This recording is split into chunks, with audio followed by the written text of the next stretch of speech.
Hi everyone, I hope everyone's having a great day today. This episode will cover mostly travel tips, as well as new culture, new country tips. I recently came back from traveling abroad.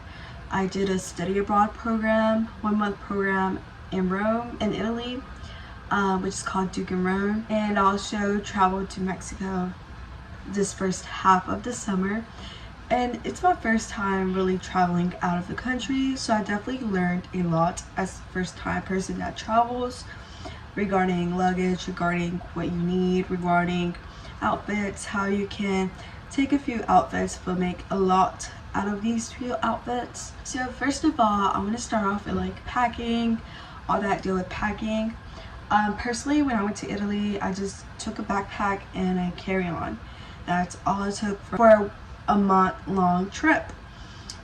This may sound like very small, minimum space, and it was. I had to get smart with my outfits, with my shirts, my shoes, and really kind of break it down to what I would need to take with me and what I can buy over there. So when it comes to clothing, which is a big question me people ask, how did I pack a month's worth of clothing into a carry-on bag? The thing is, I did not pack clothes for 1 month. I packed clothes for 2 weeks. So that meant that I was repeating outfits, which is a normal thing to do, but the outfits would be a little different every time, because it is clothing that I packed was very, very fluid. It could change. For example, if you like wearing scarves, I got these scarves. It was about 4 of them, and my roommate actually recommended me to buy these scarves. And with these scarves, they're very fluid with how you can style them.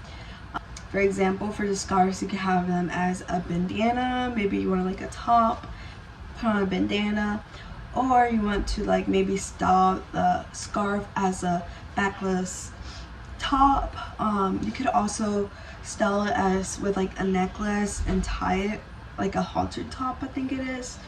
There's so many ways to style scarves, so many usage for scarves. I also use scarves on my head and as a little backwards scarf type of thing, like with the design of the back, I don't know what it's called, as well as like a bandana. So many things you can do with like a scarf. So that was some of the stuff I packed. I also have like shorts that match with like a lot of the outfits.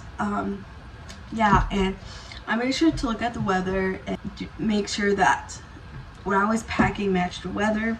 It was kind of raining in Italy, so I took a rain jacket, something really light to put in my backpack, and I was fine. I just put it over the outfits I was wearing, and I bought an umbrella over there, which is €5.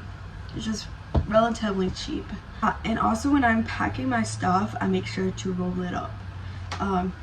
Rolling up takes less space, and if you roll it up real nice and tight, it also takes away that extra space that sometimes gets stuck in a suitcase when you like stack it up and fold it in a way.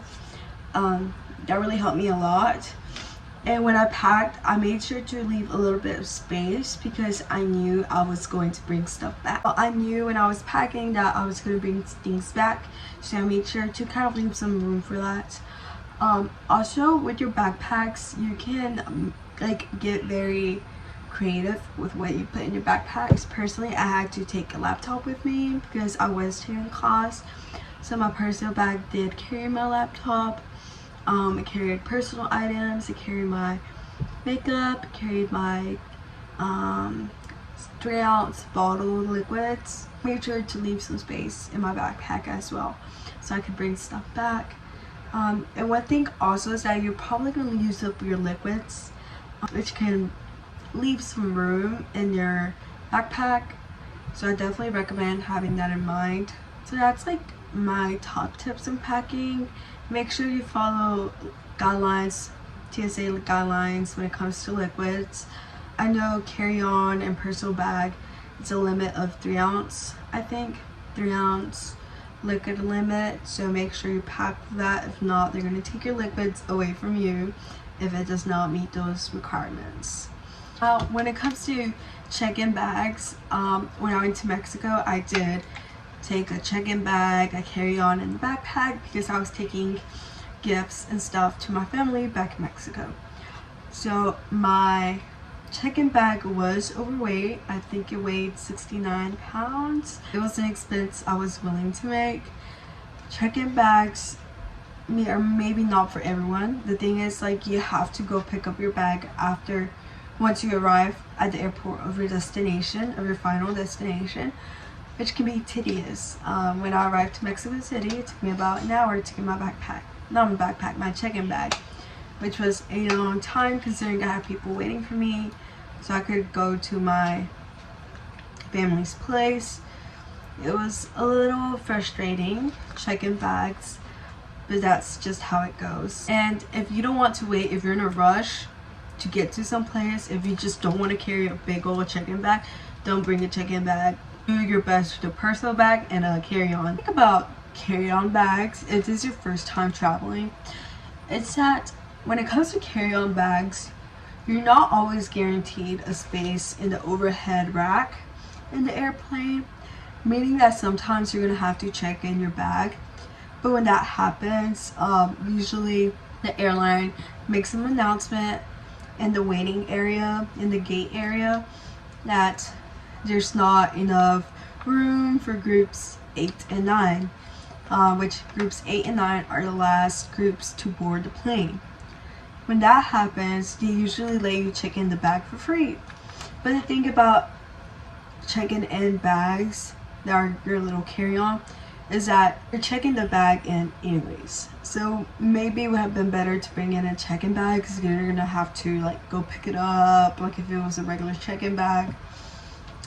So keep that in mind, that the luggage space in the rack ahead, the overhead bin, is not always guaranteed. So another thing to keep in mind is the culture, the language of whatever culture or country you're getting yourself into, you're traveling into.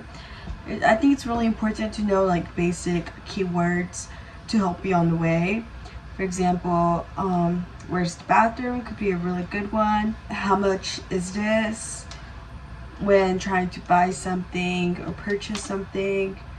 And also just common practice of saying good morning, good afternoon, hello, thank you, excuse me, please.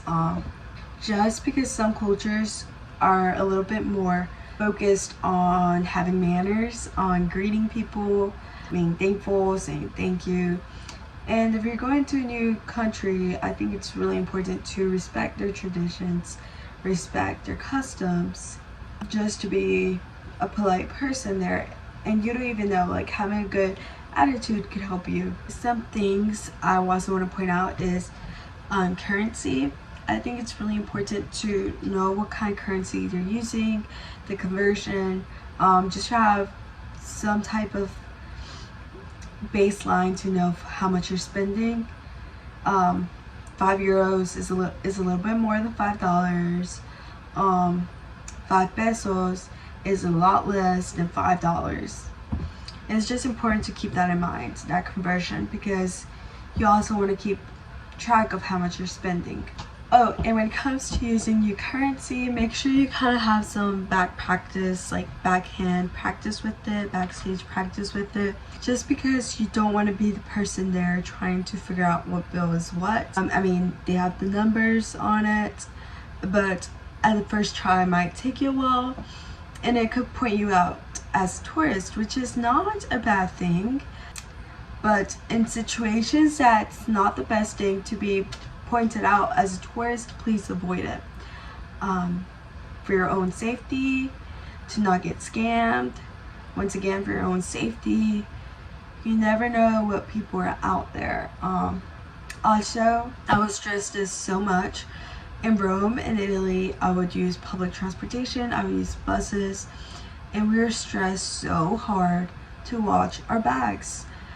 Make sure to be spatially aware of your surroundings. It's basic common sense, but whenever you're seeing new things, you kind of get distracted with whatever you're seeing. Other tips I recommend is having some kind of cross bag. If you carry around a bag, a purse, whatever, make sure it's across your shoulder to hip. That way, and God forbid, someone tries to take your purse, your bag, it kind of stays stuck to you, so you can't really like take it and run away with it. Also, if you're taking a backpack around with you, make sure if you get in the bus, like put the backpack in front of you. It's just small little things, because you never know. Also, when hitting up places, make sure you do your research on whatever place you're trying to go to. Read the reviews. The reviews can help you so much. I cannot stress this enough. It can help you so much. Also recommend going to TikTok recommendations. They're actually like really helpful and can point you out to some really good spots. Ask people that you may know have gone there before. Ask for their tips. Just make sure to do your research and kind of plan out what you want to see, because you don't want to go to a new place without having some kind of schedule, some kind of idea of what you want to do.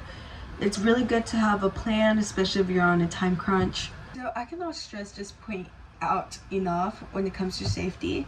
Don't go by yourself to new places at night. Always stay in pairs.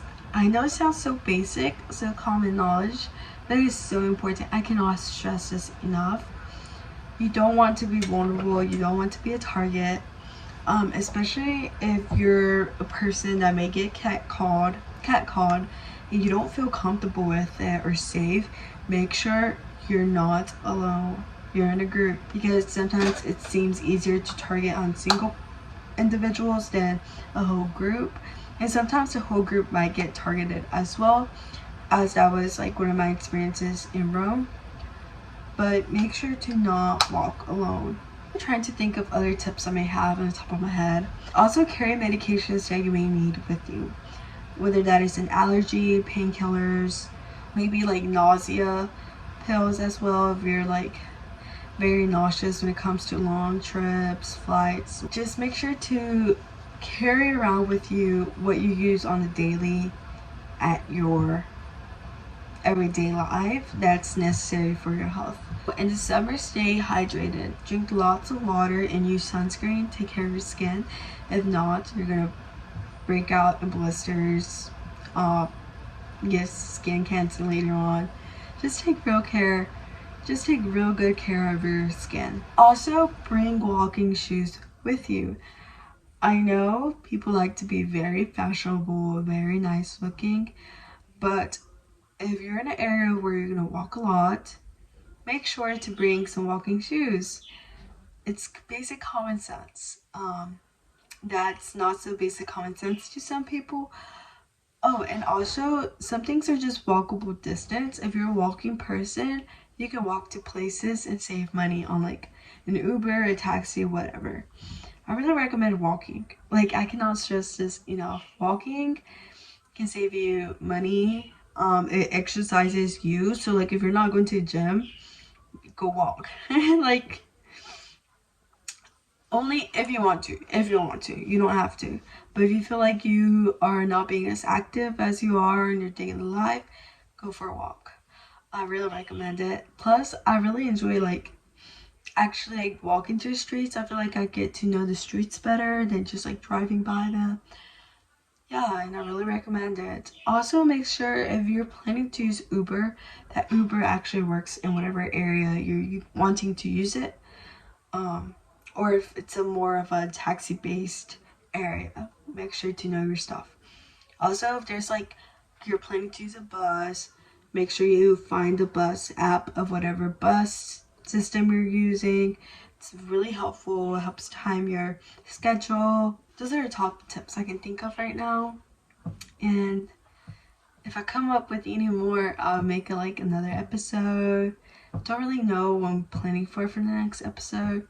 Kind of like winding down right now, getting back to my regular life, my jobs, and yeah, it was a very nice experience. Maybe next episode I'll talk more about my experiences. Thank you so much for watching. I hope these tips are helpful. It's a lot of what I learned as a first time person traveling, going to a new country, and getting all that good stuff experience. Hope you have a wonderful day. Baby, you give me eyes. giving me wind and rain. You're some kind of bird.